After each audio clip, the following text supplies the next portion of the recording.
Coturnix brooders are amazing. I couldn't be happier with this company. We absolutely love these cages. One at a time, okay, guys?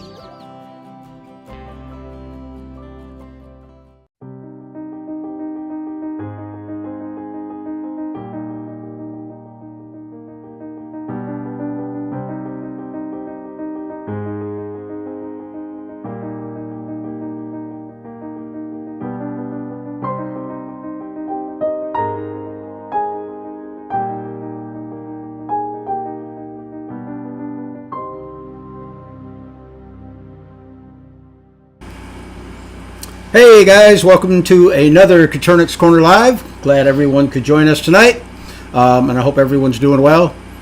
Joining us tonight are Jeff Mattocks and Rebecca Lynch, and we're going to be talking again about poultry nutrition. Welcome guys to the show. Thanks. Happy to be here. Don't sound so excited, Jeff. Jeff was on the show a few weeks back, and we ran out of time, and we missed quite a few questions at the end. So Jeff agreed to come back on the show and do like a live Q&A, so you guys can, hopefully come up with new questions since the last show, and we can address the questions that we didn't get to on the previous show. But again, I do have a couple quick announcements that I want to run through. As always, shout out to our channel sponsors, Southwest Game Birds and Hatching Time. Both these guys do a wonderful job of donating hatching eggs and gift certificates and whatnot to give away for the show. And we are going to be doing a giveaway today. Rebecca has donated a 20 count of mixed hatching eggs. Is that right? 20 count of mixed hatching eggs that one lucky winner is going to get, and we will be giving away a $50 Hatching Time gift certificate. Let's see, Sundays, which last Sunday we went live in the morning. We got a little thing we do, it's called Morning Musings. I missed a couple weeks due to stuff coming up, and but anyhow, it's Sunday morning, 9 a.m. Eastern Standard Time. If you guys are up and about, join us over there. Not really topic related. We just talk quail and whatever else. So check that out. I think that's pretty much it. Rebecca, what I'm going to do is I'm going to turn it over to Rebecca and Jeff, and they're going to run the show. I'll be listening in the background, but that way you guys don't have to hear my air conditioner and whatnot running. So if you guys are ready, we'll go ahead and jump right into it. Sure. Everybody make sure that you go ahead and post your comments or your questions for us over in the comments. Put a Q in front of it so we know it's a question. But Jeff, I wanted to start out while people start getting their questions in and ask you some, related things. It's fall now. Birds are starting to molt. A lot of people recommend upping the protein for their birds during the molt. What are your thoughts on that? Is that helpful, or are we missing something? Yeah, not in the middle of the molt, it's not. Okay, so people need to understand what the physiology of the bird's doing. The molt is a natural occurrence. But during that time, the bird actually has a fever. Take the bird's temperature. So by increasing the protein, you're actually adding increased body temperature to those birds. If you saw the beginning of the molt, and you actually had a plan in place, you would lower the protein, increase the fiber, decrease the energy and the protein at the same time to help the bird. That would reduce body temperature, but it also helps the bird reset all of its internal systems, right? And get rid of those feathers faster. So then 2 weeks later, after 14 days of a molt feed, then you would come into a higher protein to regenerate those feather follicles, start rebuilding body systems, things like that. This is a crash diet. This is a once a year, crash binge diet that the bird kind of goes through to reset everything in their body, right? It resets the ovaries, it gets rid of internal fat, it gets rid of, right? It gets them ready for the next season. By increasing the protein too soon in the molt, you're actually prolonging the molt and making it harder on the bird. Okay. Oh, wow. Yeah. it's counterintuitive. It works great coming out of the molt. So, like I said, once all the feathers have dropped, right, they've lost maybe 5 to 10% of their body weight. Um, if somebody wants to stick a thermometer up their butt, and check their temperatures, once the temperatures start coming back to normal body temperature, that's the perfect time to do that increased protein, for that feather regeneration.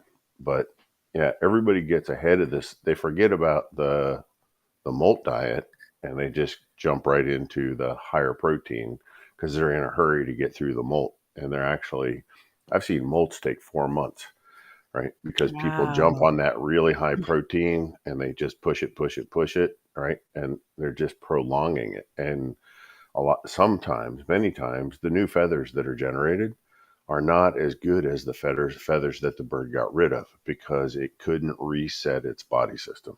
So just people need to consider that. When you see the first bird start molding, pretty much all the rest of them are going to be really close behind it, right? It has something to do with the moon and the stars and the length of daylight and the temperature outside and just all of that. Sure. So it's going to happen when it's going to happen. So just be prepared, have a plan in place, put together a molding ration for them, take some stress off of them, reduce their lighting again, get them back to, if you have artificial lights on them, reduce those lights, take that stress off of them, give them a little bit longer, dark period for rest and recuperation. But, most people are just going to keep doing what you just said. We're going to up that protein, right? And yeah, if they could understand what they're doing to the inside of that bird, they'd never do it, right? I mean, it's kind of like me Sure. going to a Chinese buffet. I'm full, but I have room for one more plate, right? Just one more Right. agony, right? Yeah, no, not good, not good. So What about and please correct me if I'm wrong, but I remember at one point you talking about fish meal containing methionine and lysine. Is that right? Both of those, and those help with feather production. they do. Would So meat type protein, right? All right. So when you look at a plant protein like soybeans, peas, whatever, the ratio of lysine to methionine, there's much more lysine than there is methionine. When you go to a meat type protein, there's more methionine than there is lysine.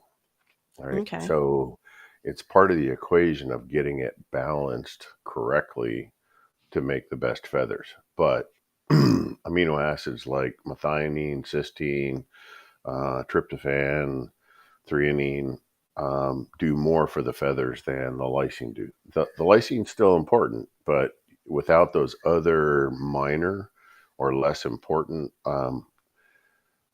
they're not less important. They're not as high a value.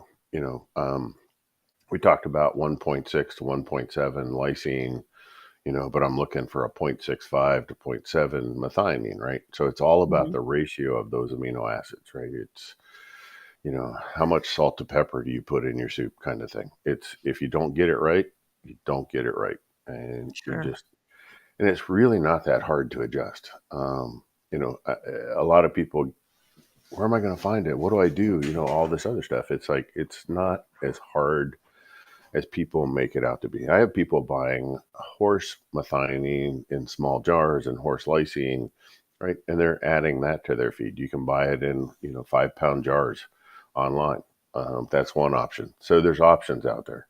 Um, just because you can't find it at Tractor Supply 5 miles down the road doesn't mean it's impossible, right? So if you need to live in the world of convenience and be able to drive down and get it, forget it. You're not going to get it. Right? It's just not going to happen for you. But if you're willing to go the extra step and you ask the right people the right question, yeah, it's all available to you And with those being kind of the building blocks of feathers, would it help to add anything like that in during the molt or after the molt? after the molt. Okay. After the molt. Yeah. When you get to that day 18 to 20, or I mean, when you get to day 12 to 14, it takes about 2 weeks for the feathers to recycle, to get Mhm. them off and stimulate the new follicles. So when you get to the end of that 14-day period or close, that's when you want to start increasing, bringing that protein up, but the protein with the right amount of amino acids. Got it. That Everybody makes a lot of focuses sense. on the protein, and it's really so now poultry nutrition in the modern day, right? We don't even necessarily look at that gross protein number, that total protein number. Hmm. We're balancing everything based on amino acid levels, right? And then the protein is secondary to that. So if we have the right amino acid levels, we can get by with 4 points less protein. So instead of you feeding a 26, if I can get the amino acids right, then you could feed a 22 and you would never lose anything in feathers, performance, breeding, etc. It's Got it. just hard for the smaller grower, to find that feed. And they've all been duped into believing that they got to have a 30%, quail starter, right?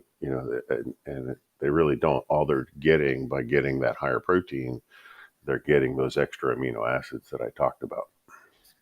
Okay. Um, all right. Well, it looks like Rob G has a question here. Terry, I thought maybe I could put the question up there, but it didn't. So it says, Jeff, can you go into further detail on the Kalmbach 28% starter and the 22% show layer mini pellet? Pros and cons. Also, what supplements would you recommend? Thank you. Kalmbach's putting together some really good feeds.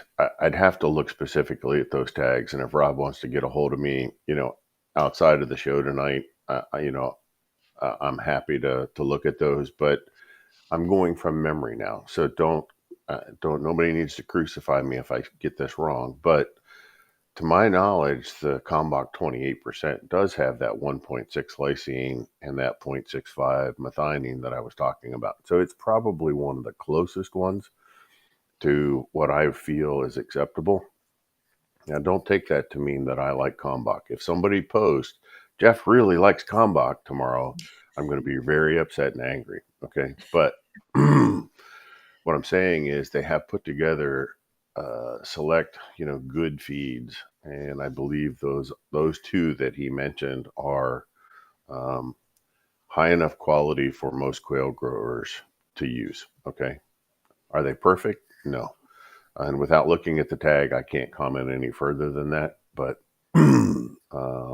they are pretty good looking feeds. Okay. Let's see. I don't see any other questions so far. So I'm going to ask you, Jeff, about medicated feed. Do quail chicks need medicated feed? You're terrible. You're terrible. You do this on I purpose. know how to push your I know. buttons, Jeff. No, nothing needs medication, right? So I don't run around every day taking antibiotics or a medication just because I'm worried about what might happen, right? Do you? I take supplements, I take what the doctor tells me I have to take, but I'm not taking, medication, so to speak, to prevent, bacteria or disease or something like that. The birds are the same way. If they have a clean environment, good fresh air, not a lot of ammonia, the feed's kept fresh, fed correctly, there's absolutely no need. Medicated feed is to prevent coccidiosis. Okay, that's plain and simple. Coccidiosis is 100% environment. So I'm going to piss somebody off, and I'm sorry, but if somebody gets coccidiosis, it is a litter management issue. Okay. It's not, I really get a kick out of people that tell me that they're born with it, right? I'm like, really? They're born with parasites and they're born with coccidiosis. No, they're No. not. So it's 100% environmental. So if you don't want to feed a medicated feed, all you got to do is clean up your environment, make it what it ought to be, and it's not an issue. And, for my other poultry folks, the regimen of feeding whole milk on day 3, day 7, day 14, day 21 is a really good. What you're doing is you're stimulating beneficial gut bacteria. Okay. By doing that, you're eliminating space for something like coccidiosis to get a foothold in the intestinal wall and become a problem. Right. So it's now 100 years that they've researched using milk for control of coccidiosis at California State out at Chino. You know, um, I have the old document. If anybody wants to see it, I'm happy to share it with you, but it's for real. You know, milk was around before Amprolium for treating coccidiosis, and it works great. And There's no, how would you give that? Would you put some out for a certain number of yeah, hours or? yeah. In a quail aviary, I really need to see like your setup. I need to get down there and see some of the different setups. But in a larger coop environment, what I like to use are the cheap aluminum pie tins. You know, you get those pie plates at the grocery store for making pies. Um, I'd place those in there. Usually I put about a half inch in the bottom, let them drink whatever they'll clean up in about an hour to an hour and a half. And then I take them out, I rinse them off, you know, I clean them up, I get ready to use them on the next round, right? Again, day 3, day 7, day 14, day 21. You're past the coccidiosis. At that point, they're able to, they have the immune system, the ability to fight it off, right? And they're perfectly fine. And for those people who like to be extra helpful, is there detriment to giving milk every day? Like if somebody went, oh, once is good, but every day has to be better. So, No, yeah, there is a detriment to it. I actually saw some livers on some birds where people fed milk free choice all the time. mhm. The livers were enlarged and they were tan colored. They were not normal colored at all, but they were nearly twice the size as a normal liver. So the fats load up in the liver and the liver's not able to process it. So you end up with a large fatty liver and birds will die. Okay. So as everything in moderation. So, um, okay, let's see. Terry, do you want to put up the next question for us? Jessica says, where or is there a vitamin mix that you can add to the homemade feed that has most or all of what quail needs? Or what do you recommend?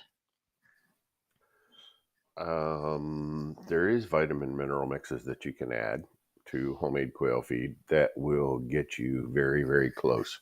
It's not going to have the amino acid levels that you need, right? So I didn't come on here to sell anything, but something like the breeder supplement can be used in conjunction with a vitamin mineral mix to get those levels up to where you want them to be. That'll get your vitamin levels up. It'll also get your amino acid levels up over and above a really high quality poultry vitamin mineral supplement. And I'm going to put that supplement in the comments so everybody can read it. I have used this supplement myself, so and know that it works. It's good stuff. So there we go. All right. Does it really help chicks to have vitamin and electrolyte powder added to their water? No, I hate that stuff. I really hate the foil pouch vitamin electrolyte packs that you buy at, again, a place like, I like Tractor Supply. I just was there. I gave them $400 of my money, but those foil pouch, there's too many salts in them. They're all chloride based ingredients, and I am not a fan whatsoever. They're a go-to. So if you feel like the birds are dehydrated and they have, uh, and they're not functioning right, they're not, they're not pooping right, the manure's not right. There would be a time to use it for, say, 12 to 24 hours. Then you get off of it again, right? Don't use it just because you think there's a problem. Don't just jump on it. Have you tried the homemade electrolyte mix that I posted I have. out on the other groups? Mhm. Okay. So if you want to make that available for people, it's pretty simple, right? So per gallon of water, you're looking at 2 ounces of apple cider vinegar, 1 ounce of cooking molasses, blackstrap cooking molasses, a teaspoon of fresh grated ginger, and a teaspoon of salt, right? Mix that up, serve it. It works as good as any of those vitamin vitamin electrolyte packs that you've ever bought in a foil pouch. Okay, I'm putting this in the comments. So you said 2 ounces apple cider vinegar, 2 ounces of One, molasses, one, 1 ounce of 1 ounce. molasses. Glad I asked. Okay. And One then, teaspoon. Yeah, 1 teaspoon grated fresh grated ginger works really good. And 1 teaspoon of salt, regular table salt. Don't get fancy. It doesn't have to be Himalayan. It doesn't have to be fresh ground. Okay, just salt. And so mix this up really good and let it sit for 12 hours before you actually serve it. And don't put the cap on too tight on whatever the container is. okay. The ginger will start a fermentation action, right, along with the vinegar and the molasses. It actually has a slight carbonation feel to it when you drink it after the fact. Yes, I drink this. It's really good stuff. It's not Um, bad. no, it's not bad at all. You can sweeten it up if you want to put more sugar in it or something. But this has been catching on like wildfire out there amongst the poultry, the show people, using it the day of the show to give their birds. It keeps them on feed. It keeps them active, more alert, the whole bit. So it's like I said, it's working as good as anything you're going to buy in a foil pouch. Okay. And is there any need to give this to new hatch chicks that seem to No. be just fine? Okay. Yeah. No. One thing that I can say, a good way to tell if your quail is dehydrated, is look at their feet. Their legs and feet will normally be just, I hate to say it, but normal. But if they're dehydrated, they'll be kind of shriveled up. They'll be smaller, and you'll be able to tell. It'll almost be look like something that you would purchase for a dog treat. So I would say that would probably be definitely a good time to use Jeff's electrolyte mixture and get some fluids in them. I look for hydration. Me personally, I've learned to look at the eyes, right? So I'm Yep. looking at if the eye is slightly sunken in or recessed. I see it in the eyes a little bit quicker than anywhere else. But I didn't know about the feet. That's good. I'll keep an eye on feet too. But All right. For coccidiosis, is there a higher risk of being in an aviary where they have contact with the ground and dirt? yes, if the ground and dirt is not being managed well to, prevent or exclude coccidiosis, it's usually coming in contact with other manure or soil that has other old manure incorporated into it. And coccidiosis, I'm going to screw up the number. I know it's more than 7, somewhere between 7 and 10 years. The oocyst can lay dormant in ground up to, I think it's 10 years and still be viable and picked up by the birds. So coccidiosis is pretty much everywhere. So don't try and hide from it. Let your birds build immunity to it, right? By low exposure to it with a good high quality environment otherwise and a good feed so that they can build their own immune system to it. It's Every one digestive thing, tract is going to have coccidiosis in it. It doesn't matter. right? Yours, mine, it doesn't matter. It's part of a digestive tract. So it's going to be there. That's one thing that I have tried to educate people with. Some people will be trying to do the right thing and take a stool sample to the vet and have them look at it, which is a great thing to do to know what's going on with your birds. But then it'll come back and they'll say, "Oh, your bird has coccidia." Well, they all do. If they're, especially if they're in an aviary setting and have been exposed to it. And that, it's only when it gets an overgrowth that you actually start having trouble with it. That's correct, right, Yeah, Jeff? right. So if you're going to get what they call a fecal float to find out how many parasite eggs or how many coccidiosis oocysts you have, Hmm. ask for the number. Okay. Yep. That number should be between 40 and 60 oocysts per gram. That's normal and healthy. If you get too far below 40, then your immune system of your bird is not actually being challenged, and the bird is not continually building immunities or immunoglobulins towards that coccidiosis. Okay, so I don't get concerned until I see above 80 or 100 oocyst per gram in a fecal count. So if somebody's taking in a fecal sample, um, ask for the number, not is it just positive or negative, right? Because it should be positive. But what is that level? And a good vet lab or a state lab, or for people that want to get really serious about this, you can get your own microscope, find a used microscope. You can see oocyst on your own. And for people that are homeschooling, this is an excellent science project, So it's not hard. It's really, really not hard to do a fecal egg count. Yeah, I was a vet tech for 15 years. I have looked at lots of microscope fecal slides. So, and the same goes for worms, Right. correct? That Yeah. that they're going to have a normal number of worms in their body, and it's not until things get a little out of whack from lack of care, bedding, stuff like that, or poor health that they overgrow and become a problem.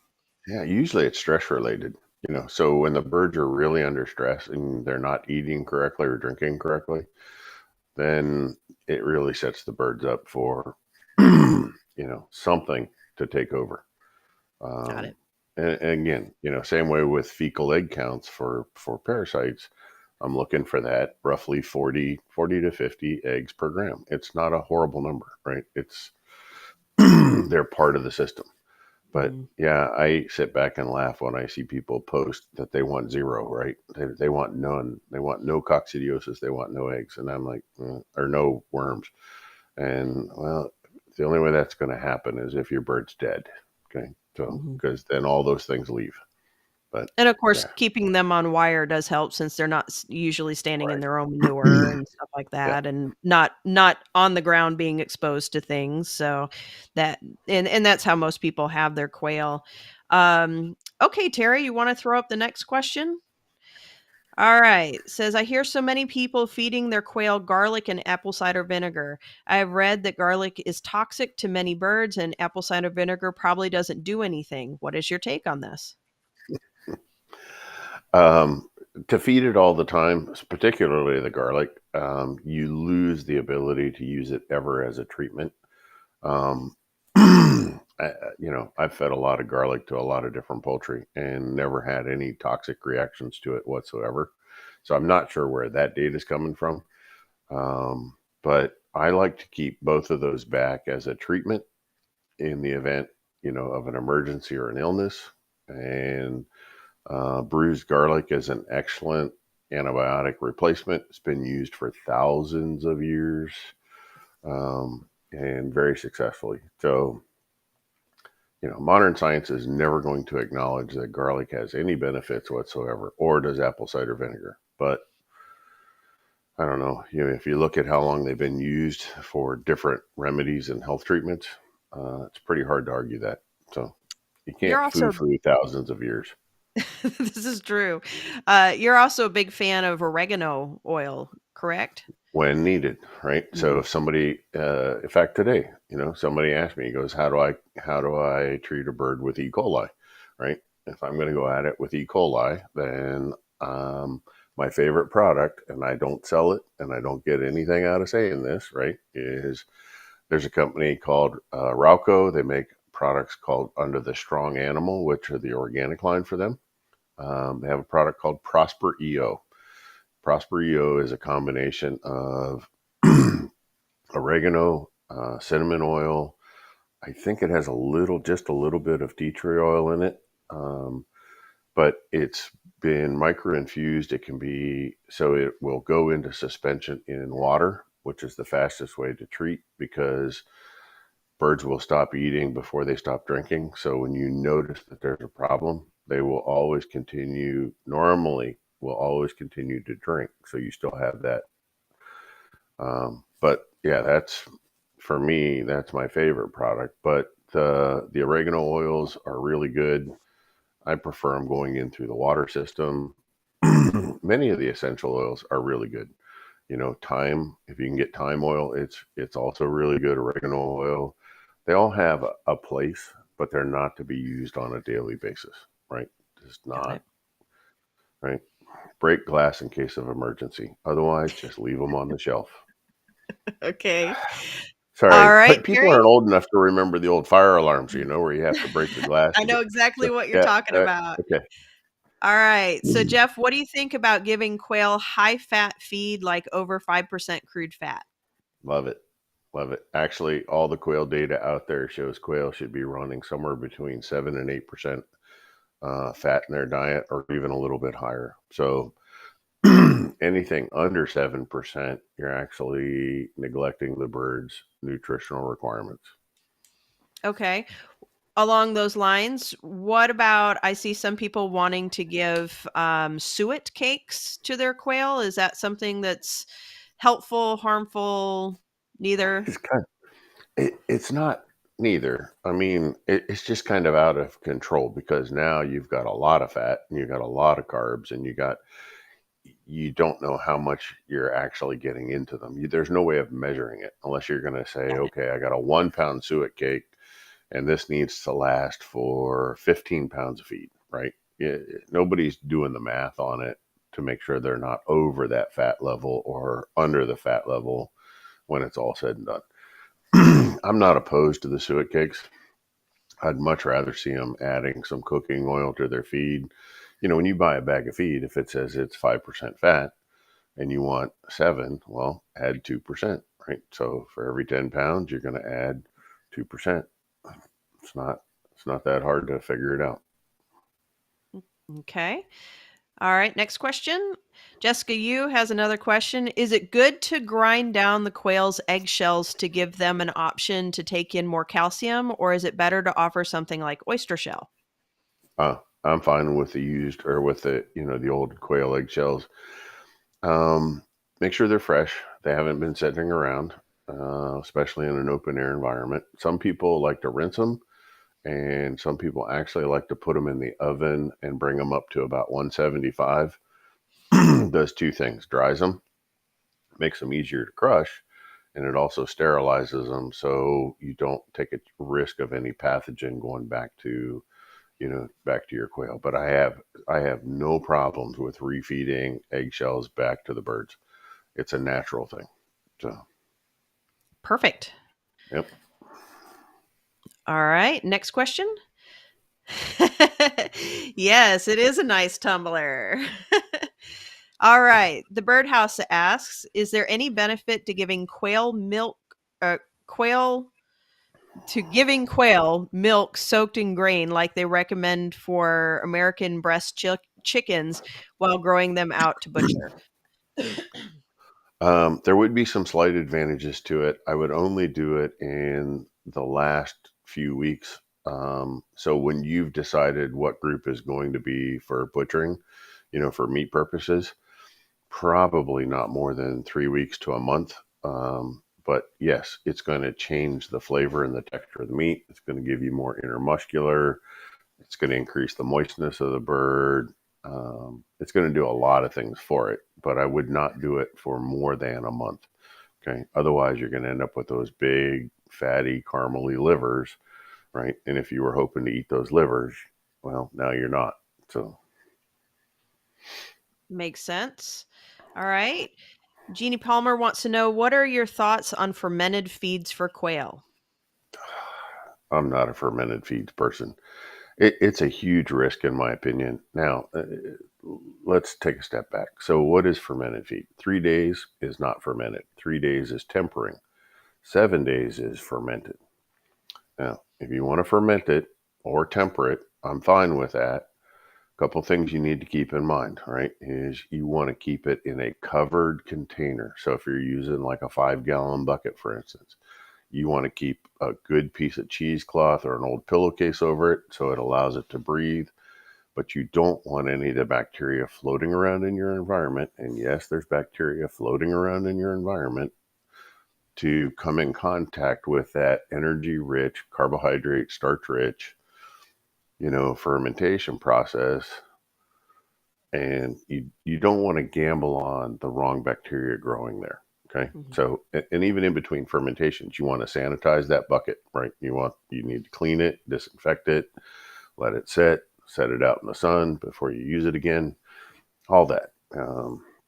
Just like you would your dishes, pots and pans in the house, right? You're not going to, most people that I know, there's a few, you're not just going to make this and then turn around, do nothing more than rinse it out and make the next, batch of food in it. Most people wash it between meals.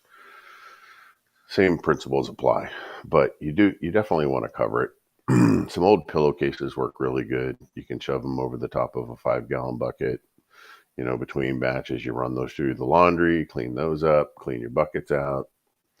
Um, Here's the thing. All the data that I've seen shows no improvement in digestibility of, fermented feeds versus not fermented feeds. There's a lot of anecdotal stuff out there and what people envision happened, and I'm not taking away from their experience. I know, at Fertrell, we ran the field trial on Cornish cross broilers side by side, same feed, and we saw zero difference whatsoever in performance, feed used, feed conversion, nothing, right? No health benefits, no growth benefits. Now, if you want to do it, do it. The birds eat wet feed way better, right? So when you put a wet mash out there, they clean it up quicker. It holds everything together. I'm not opposed to it. If you have time in your day to do that, I'm not going to stand in your way. But don't think that you're getting some massive improvement out of fermenting or soaking. So along those lines, since quail, it's recommended to leave food out for them 24/7 because they have such a high metabolism. And if they're not eating, they tend to, it can cause aggression and then fight with each other. You wouldn't want to leave a fermented or a wetted feed out 24/7, right? That's No, something that you kind of want to limit.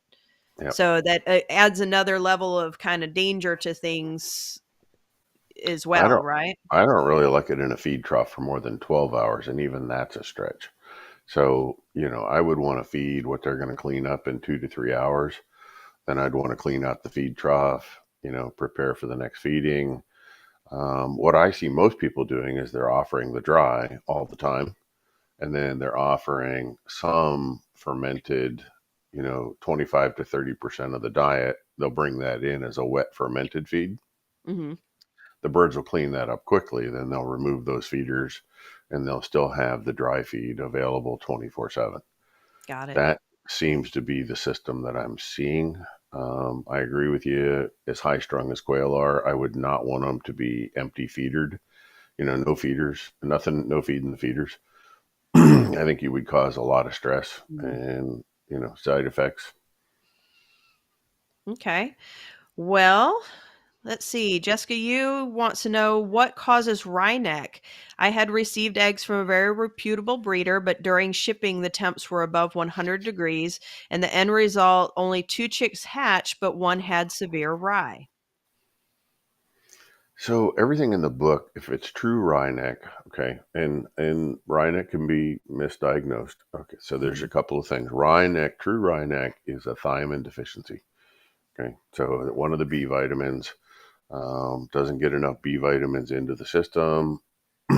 That's why I'm a huge proponent of extremely fresh feed for chicks when they hatch. Okay, um, and it's really hard to do it, especially on a smaller scale type breeder. But the other thing that gets misdiagnosed is Ryeneck, and I can't say it correctly. My tongue does not twist in the right direction to say it, but it's spondylosis. Anyway, there's a vertebrae that doesn't sit correctly in the neck, right? And it pinches, and it looks exactly like Ryeneck. Mhm. So I don't know how to tell the two apart. I just know that they look the same. Um, and I will see more of that with other types of poultry. They get shipped and stressed. If they're in shipment too long, like if they go 3 days, They're not handled right by the post office, which they rarely are handled right by the post office. And all things, I'll see that stargazer wryneck kind of appearance. And if they don't respond to thiamine, a good supplement of thiamine, then I think it's the other. If you go to merckvetmanual.com, and you can try and look up that spondyliosis. Like I said, I can't. Yeah, there's too many syllables for an old redneck. So One thing that I've seen is sometimes I see it happen with chicks that may have gotten shrink wrapped. The inner membrane of the shell kind of shrink wraps around them, and they get stuck in that position. Those are generally the ones that I see that have that wry neck, if I ever see it. And it's the ones that people are helping out of the shell. Of course, I guess it could also be that if they had wry neck before that, or the spondylosis, yeah, whatever, that could have prevented them from hatching correctly. But I generally see it with if you do go to open them, the inner membrane is actually just shrink wrapped right around them. So, yeah. I wonder if that can play a role too. Of I got stuck in the shell, got stuck kinked in the wrong way. And, And I wish I knew because and of course my thoughts being a nutritionist go to did the breeder flock, did the hen have ample amounts of thiamine to right. deposit into the yolk or into the chick, or even into the shell so that inner membrane, it was formed correctly.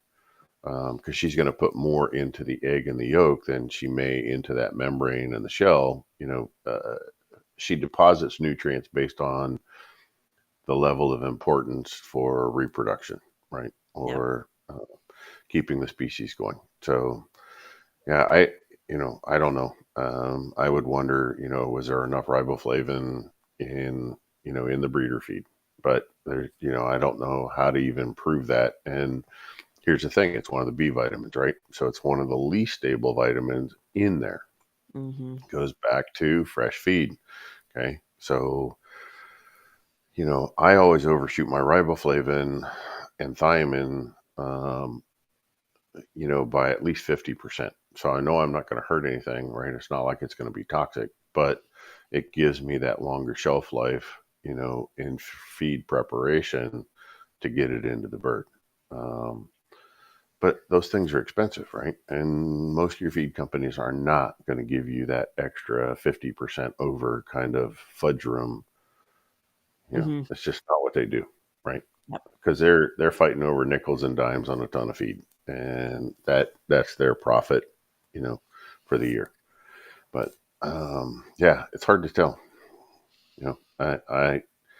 I think Jessica, you and I had talked about this before, and short of knowing where the birds came from, if she wanted to do it again, I'd almost send like some of the breeder supplement or something else down there about 2 to 3 weeks ahead of collecting eggs from that group of hens before they ship, just to make sure the viability was that much higher, right? There's so many things that could have gone wrong, even at that reputable breeder. And I don't, I'm sure they are a reputable breeder, right? But did they have a heat wave that week? Did they have, was there some other sort of catastrophic event? There's so many things that can play into the quality of what got deposited into that egg. And nobody's going to know. I don't care how good a breeder you are. You can't know everything about everything, right? Okay. And Bob Wolf wants to know what kind of milk. Any kind of milk. I don't care. Goat's milk, camel milk, yak milk, cow milk, whatever you want. As long as it's whole milk, right? None of the fat's been removed. If you give them skim milk, Bob, I'm going to come find you. But no, whole milk, right? Yeah. Any milk's fine. Perfect. Fig Tree Farm wants to know during the molt, by how much do you recommend reducing the total protein? I'd be taking them down to probably a 13 or 14%. And I want the fiber level to be up around 8.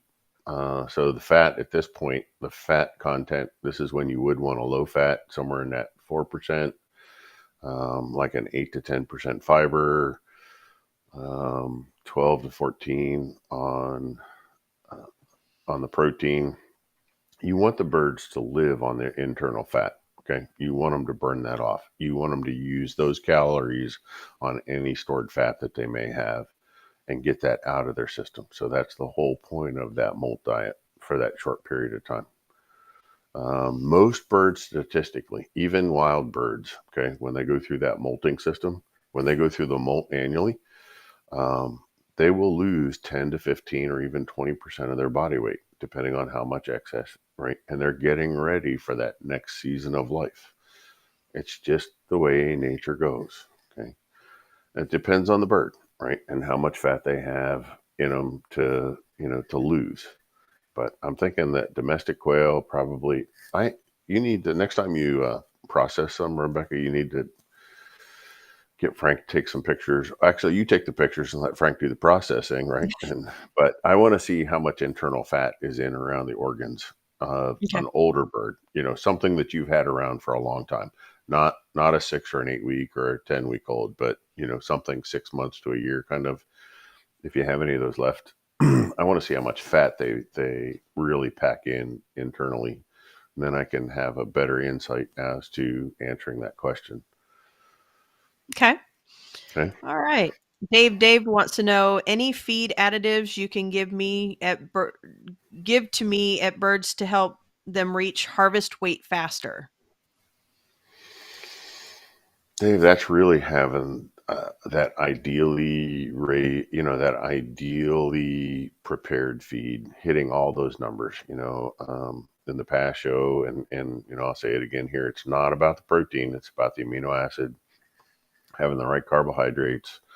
A lot of the quail folks feel like they have to have a pellet. Well, if you read your ingredient list, third ingredient is going to be processed grain byproduct, right? Because they have to have wheat middlings in order to make a pellet that'll hold together to drive 1,000 miles, et cetera, et cetera, et cetera. So get rid of the byproducts, replace that with good carbohydrates, get everything balanced out correctly. Yeah, they should be able to grow faster. If Dave wants to reach out to me, after the show sometime in the next few days, show me a tag on what he's feeding. I'll happily critique it. I'll try to keep my personal opinions out of it, despite whether I like it or I don't. But yeah, I'll give people my honest opinion about what they're feeding. Just remember, it is going to be my honest opinion. And if you are a sensitive person, don't send it. Okay. There's Jeff no does not sugarcoating. sugarcoat. Yeah. There's no sugarcoating. Okay. Okay. Emma Ball wants to know, would feeding fresh herbs be a problem, and would they need grit with it? They would need grit. All birds need grit. If you have birds, any type of poultry, I don't care from a sparrow, parakeet, whatever, all the way to an ostrich or an emu in your case. Yeah. Yep. How's she My doing, by emus. the way? Yeah. She doing Great. good? Yep. Good. All right. All poultry require grit or stones to process their food. Okay. So if you have birds and you don't have grit, you're being cruel and inhumane. Yes, I said that out loud, and I meant every word of it. There's So Jeff yeah, not sugarcoating. yes. All right. So if you're going to feed things like herbs, grasses, anything that's long or coarse, for sure they're going to have to have grit to process it. I have nothing against herbs. Here's the thing: and I have an herb garden out here. I would actually cut fresh herbs. I would recommend hanging them in the pens. Let them peck and eat what they want, not force feed it. If they eat it, fine. If they don't, fine. Believe it or not, after about 4 or 5 weeks of age, they have really good diet self-selection ability. And they're not going to eat it if they don't need it. Now, if they're craving just greens or greenery, they may overeat it. So go into feeding your herbs slowly. Don't just throw a whole bunch in there at one time. Okay. And I think this goes back to the question about the oregano oil. Hmm. How do you give them the oil since, oh, there we go. Since it floats and someone like me, I use watering cups or the nipples so it doesn't get down there. How would you go about making sure they get it, or a separate bowl? Yeah, separate bowl. You can actually put a little bit in each one of the watering cups. It doesn't. Now, the Prosper EO product that I talked about a little while ago does disperse into water and is made to go through nipples and cups. Okay. So it depends on which oil and what the carrier oil is, but most oils will float. However, the Prosper EO will dispense into water. Okay. Combach 20% pheasant game bird grower has bacitracin methylene, whatever that last one. What is it for? Is it safe, and will it affect the quail in any way? I have no idea. I am not a drug expert. And Rebecca, if you can't pronounce it, you probably shouldn't use it. Okay. Yeah, I know that some of the feeds that are geared towards like the pheasants and like those game fowl that people are going out and hunting on reserves will have it's an actual antibiotic in it, which is probably what that is. And I think sometimes people get confused between quail being called game birds and then like the wild type pheasant type game birds. It's a complete different feed formula, correct? It is. But for people that would be raising large amounts of quail on a quail farm or a pheasant farm, to be released out for people to shoot them, on a game farm, they would still be feeding something like that. Because when they're housing them in really close quarters, um, and those are totally, if you go visit those types of quail farms, they're living on a mud lot, right? They're Mhm. standing in fecal matter from, you know, 10 batches before them, right? They have no quality of life, and the people raising them don't really care. Okay. And all they want to do is get paid for the bird so they can release it. So some rich guy with a shotgun can go miss it. And, but he paid for it anyway. Right. So, yeah, I'm not a fan. I have no idea what it's for, to be honest with you. I suck at medications. I don't know what any of them are used for. My whole career has been avoiding antibiotics and medications. So, Mhm. yeah, once you get past like Thailand 100 or Thailand 80 and Corid, I'm lost. So, Fair enough. Okay. Emma Ball wants to know, I feed my feed accidentally got wet. Is it still okay to feed to them, and would it need to be used within a certain time frame? I was worried about mold growth. all right. So if it's out in the feeder and it got wet, then you got about 12 hours to use it. If it's been in the bag or where you store it and it got wet, it's going to grow mold. And, again, you've got about 12 hours to get it fed out, use it. Um, After that, I don't trust it. That's Mhm. just me. I don't trust it. It's not worth losing a whole bunch of birds over. Um, when my feed used to get wet, that I would get all the wet part out, and that would go to my compost pile, and I just chalked it up to loss. Right, my mistake. Yep. All right. James Michael Jones wants to know, I feed my newly hatched quail and adult quails chicken egg layer. Your thoughts? I mean, the chicken egg layer. Look, they're going to survive. They're not thriving. So it depends on what your goals are. If you're trying to keep things simple and you're just doing this for your own personal meat and eggs, so be it. You'll survive. If you're looking for performance, you want to grow breeders. You want to turn this into somewhat more of a business. Um, like I said, if you want those quail to finish at 6 to 8 weeks so you can harvest them to eat or start laying eggs, then I would be using a starter and a grower and then switch them over to a layer, because that excess calcium in the layer feed is not good for them. It's going to cause some issues with the kidneys. Um, Quail develops so quickly, I don't think you're going to see it, but long term, particularly in the males, if you ever see high stepping, you ever see what they call high stepping, Rebecca? I Any have of your not birds? seen that personally. No. Okay. But high stepping is a form of gout. So excess calcium or excess protein for a prolonged period of time can lead to gout in poultry. And that's one of the symptoms is you'll see high stepping, where the bird makes this really ironically high step and puts its Hmm. foot down. So I haven't seen it in quail. I've seen it in most other forms of poultry, but not in quail, not yet.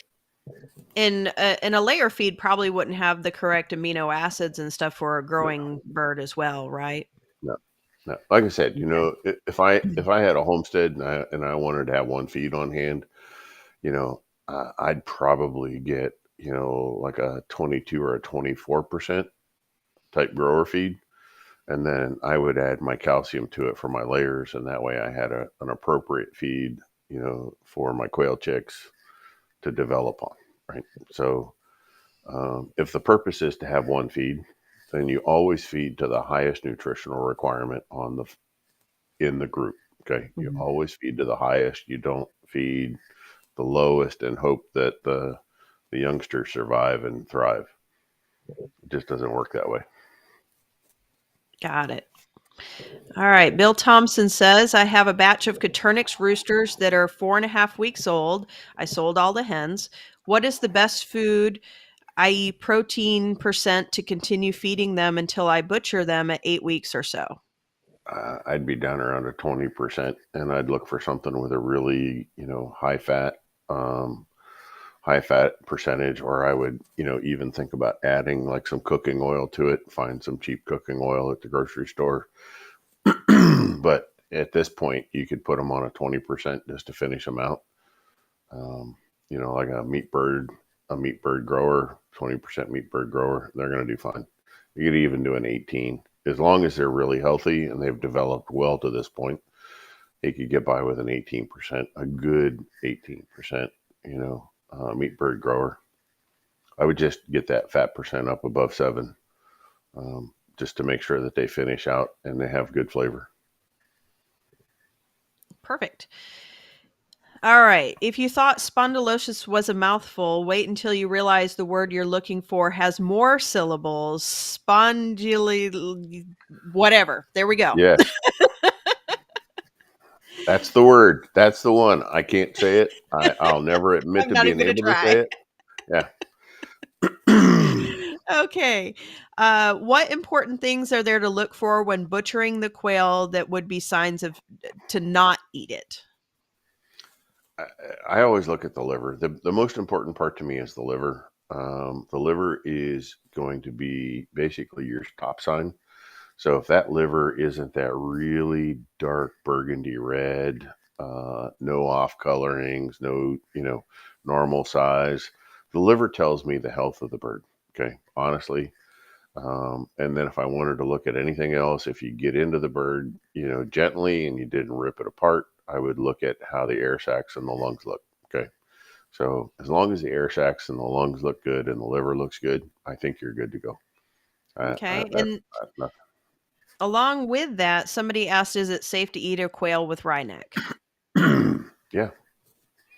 Usually you don't see wryneck that late in life, where they're even big enough to think about eating. I mean, wryneck to me, you would see in the first 2 to 3 weeks. Hmm. Actually, you should see it in the first 7 to 10 days.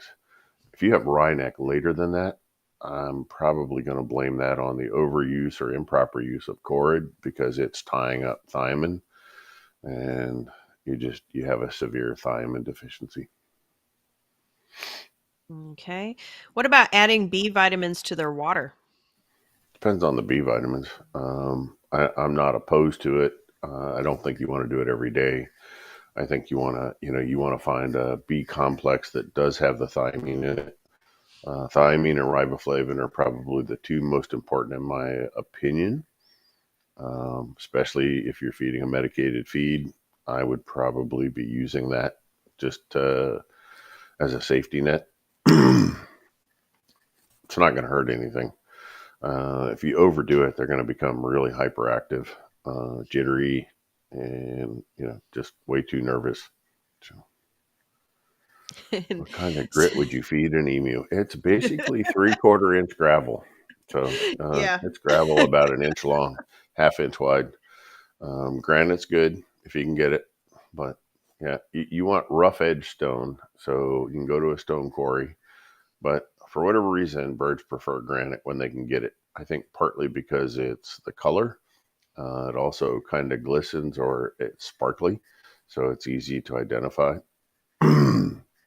But yeah, you're looking at crushed gravel, roughly 1/2 inch wide and an inch long for an emu. So And it just so happens that my emu pen was originally a big gravel lot. So the gravel comes up and the emus just eat that. So wow. So you um, haven't had to buy any grit yet? nope, there's still Oh, plenty of gravel coming up. all right. So Good all for right. her. Emma Ball wants to know, how often should fresh herbs be offered? Once or twice a week. Spread it out every few days. Just don't get carried away. They're yeah, in the wild they would wander along and peck at this and peck at that, and they'd have a little bit along the way, but they really don't have a high utilization for herbs unless they need them. So again, I'd put together maybe some rosemary, some thyme, and some oregano. Put a sprig of each in. I don't know how many birds are in her pen or what her pen size is like, but you're literally looking at like a sprig of each, and figure out a way to hang them so that they can. I don't want them eating them off the floor. Don't put them in the feeder. You offer them in a different fashion of their own, and I would think a sprig of each, an 8 to 10 inch sprig of each, is plenty for 10 to 15 birds. So they all get a peck of this and a peck of that, and much more than that, you could be overdoing it. Okay. And then back, when Emma had asked about the herbs, she'd asked about grit, and we talked about the importance of it. A lot of people want to use sand as grit for adult quail. Does Not big that enough. work? Yeah, Okay. it's not big enough.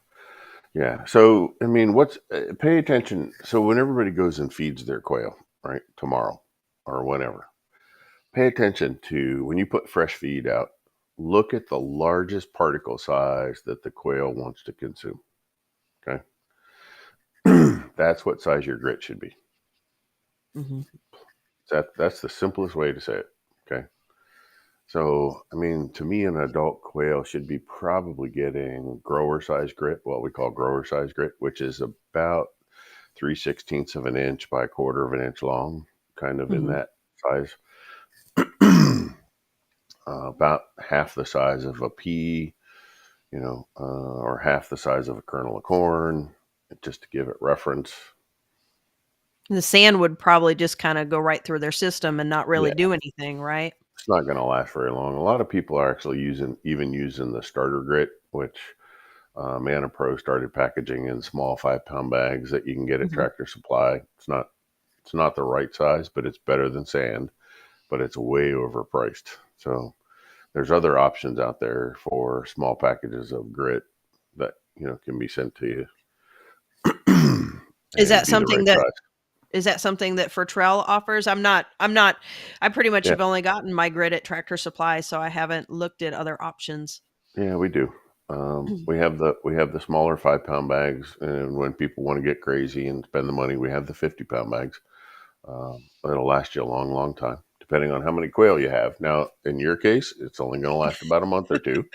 Right. But but yeah, so for many of the hobbyists or the backyarders, I mean, a 50-pound grit's going to last them 5 years, right? Mhm. Just if it's the right size grit, it's going to last them a long, long, long time. And no expiration on rocks, right? No, not at all. All right. Mason Fields wants to know, what are your recommendations for protein percentage, and does it change with the seasons? Depends on the age of birds. So if we're talking about adults and we're talking about egg laying, In an uncontrolled environment, yes, protein percentage does change. So in the heat of summer, I want to layer on roughly a 21, 22 layer.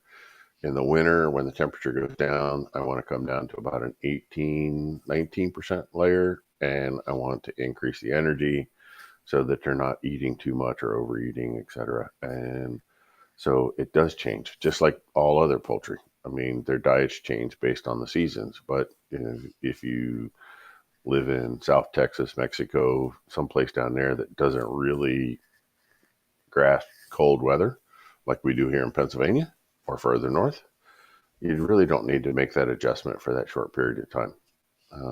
You're talking about temperatures that are getting down into the 30s when your normal summers are, 90 something to 100 degrees. Then you might want to make an adjustment till you get much below 45 degrees. I doubt that you really need to make an adjustment on your protein. Okay. Emma Ball wants to know, does quail shell act as grit? I've heard if No. you have a sand bath, there isn't a need for extra grit. Is this true? We just covered that. So what about the quail shell? Or even No, oyster shell? Some people talk oyster, about that as yeah, well. oyster shell, quail shell, all of those coarse calcium sources actually are what we refer to as soluble grit. So they have a very, very short lifespan in the digestive tract. They're only going to be in there for 8 to 12 hours tops, right? Whereas something like insoluble grit, like granite grit or granite type stone, will be in there for weeks. Okay. It's going to be in there until the gizzard makes it small enough to fall out the other side. So, one's insoluble, the other one's soluble. So it doesn't replace, you'd have to be feeding a lot of it on a daily basis to have enough of it. And along the lines of that, can you overdo calcium? You can absolutely overdo calcium. So, but people think more is better, right? Mm-hmm. So, Okay. Is there anything I should avoid with baby quail? I heard grinding feed is needed by some, but then others say never grind. to me, it's personal preference. Um, you need to get that particle size down to about, but you don't really need to get it down to anything. One of the watchers tonight, if you watch John Gunterman's video, he shows quail popping out of the egg and eating cracked corn and whole oats. So it doesn't, they have the ability, if they have everything else that they need, they have the grit and everything else in their environment that they need. There's no need to grind it. But look, I know I just pissed a bunch of people off, but you know what? Do what makes you happy. But honestly, they don't need anybody to process their food down for them. So they will not eat something. I better not say that. They doubtfully will eat anything that is too big for them to actually swallow. Okay. So I've only heard of or seen choking once or twice in all these years. And that actually occurred because the birds, the person was on the skip a meal idea, and he didn't feed his birds for a day, day and a half, and then all of a sudden come out and fed them. They ate so fast and they were so hungry that they choked on the feed. And I don't think it matters what kind of feed it is at that point. I think they're gonna eat too fast and they're gonna choke on it. Right. But And there's no bad effects to grinding the feed, right? no, Nothing bad is going to no, happen by doing that if you choose to no, do that. not a Okay. bit. No, you just wasted 15 minutes of your life, and that's it. So, the older you get, you have less of those 15 minutes to give away. So, yeah. Jeff, when is your quail nutrition book making its debut? Seriously amazing, helpful information. I think my book writing days are over. If I do anything, I'll add a quail section to the existing book. Perfect. Yeah, I might. Don't hold me to that. That's just a thought at this point. Okay. To fatten quail during the last 2 weeks for processing, you recommended adding cooking oil. Would you add it to their feed or water? Is adding whole milk only a way of adding enough fat? Whole milk's not really going to add fat. What whole milk's going to do is it's going to facilitate. Now, soaking feed in milk will increase feed efficiency, and it's also going to increase how those carbohydrates are deposited in the body. Back to the first part of that question, you would add the fat to the feed. You always add the fat to the feed because it's just going to sit there and float on top of the water. Now, while your birds will love chasing those little oil droplets around the surface of the water, and it's comical to watch, you can do that for entertainment value only, but please just add it to the feed for, increased growth performance. Okay. So should grit be consistently on offer? Yep. Always and forever. Okay. And If we're along pinching those nickels lines, when you process, huh? I was going to say along those lines, do you is it better to mix it in with the feed or have it off to the side, or does it matter? I like it in the feed. I added it between 1% and 2% by weight. So it's not a large amount. On other poultry, we've actually found an 8 to 10% increase in feed, feed efficiency by adding grit. So, I mean, it more than pays for the grit if you just look at it from a feed efficiency standpoint. But then, when you start looking at the health aspects and how much healthier the bird is, the more nutrients it's getting out of it, the value of grit has got to be 4-1, right? It's just got to be 4-1. I kind of sprinkle it over their feed like I'm, salting it. So, They eat it, right? mhm. Yep, They clean it right up. Yeah. sure do. Okay. What protein level should extra males be on that are past 10 weeks old? Basically a maintainer ration. Yeah, I'd be on a 16. I'd be on a 16 to 18%. Depends. Is it free choice feed or is it, are you just going to let them eat whatever they want? Are you going to kind of somewhat control it and limit it? Again, you don't want to limit it too much because you don't want the feeders to be 100% empty, but you can kind of mentally you can let it run down to that 10 to 15% mark where they're less interested in eating the bottom, but it's still there. Okay. So you kind of have to outthink them. Again, it's kind of a management thing. Okay. Okay, that brings us down to the bottom of our questions. I do want to say, Jeff, I put that that thread that's over on the Coturnix Corner Facebook group. I pinned that up to the top again, so if anybody has any questions, after the live stream or whatever, they can post in there. And didn't you say there was somebody that you wanted to see a feed tag from? There was somebody who was asking me about the Kalmbach feed, the 28 and the 22 layer, 28 starter, 22 layer. Right. If I see it, then I can give a better opinion about it. I think it's going to be pretty close. It's also really helpful if people actually tag me, so Right. when then it pops up, right, and I know to come look at it. Right. Okay, I see a couple more questions just popped up. Sarah B. Wants to know, does grit even matter if you only feed crumbles? I was under the impression that it was unnecessary as the water soluble and to just have water available. No, it's still important. Yeah, they don't. Okay. Yeah, grit is still important even with a crumble. Okay. Glenn wants to know, what's the best protein level to be on during the winter? For layers, probably an 18. I would say an 18 for layers and breeders. Depends on his winter. I don't know where Glenn's at. So, if he's in Alaska, that's a whole other ball game. And so everything's about location, folks. It's not, what I recommend for Texas is not the same as what I'm going to recommend for Minnesota. So Gotcha. location. Not everybody can live in sunny Florida like Eric. Not everybody gets hurricanes either. That's right. Okay. That brings us down to the bottom of our questions. Rebecca, did you see anybody that stood out in particular that you want to give them hatching eggs to?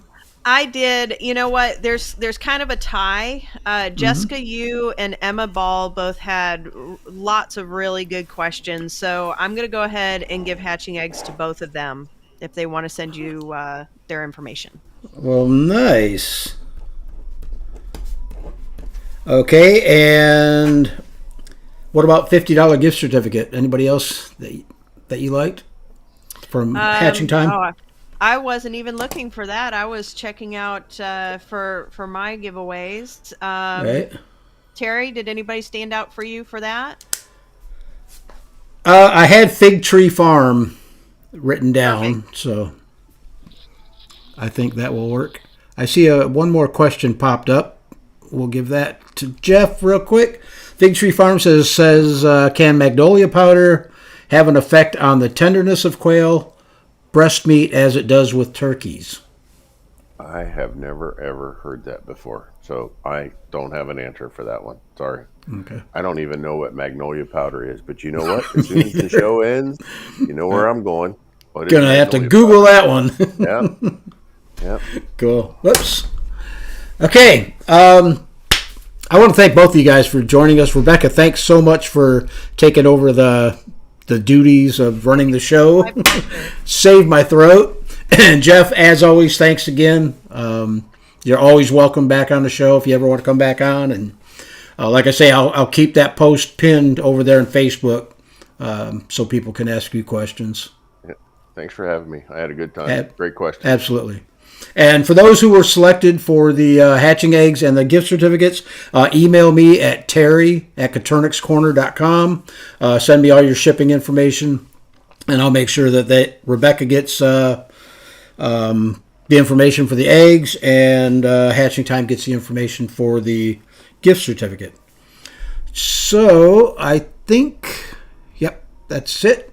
Again, thank you guys. Really appreciate it. I don't have anything lined up for next week as of yet, but if I do, I will post it over on Facebook.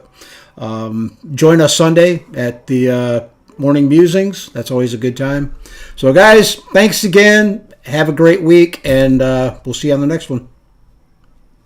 Bye. See you later.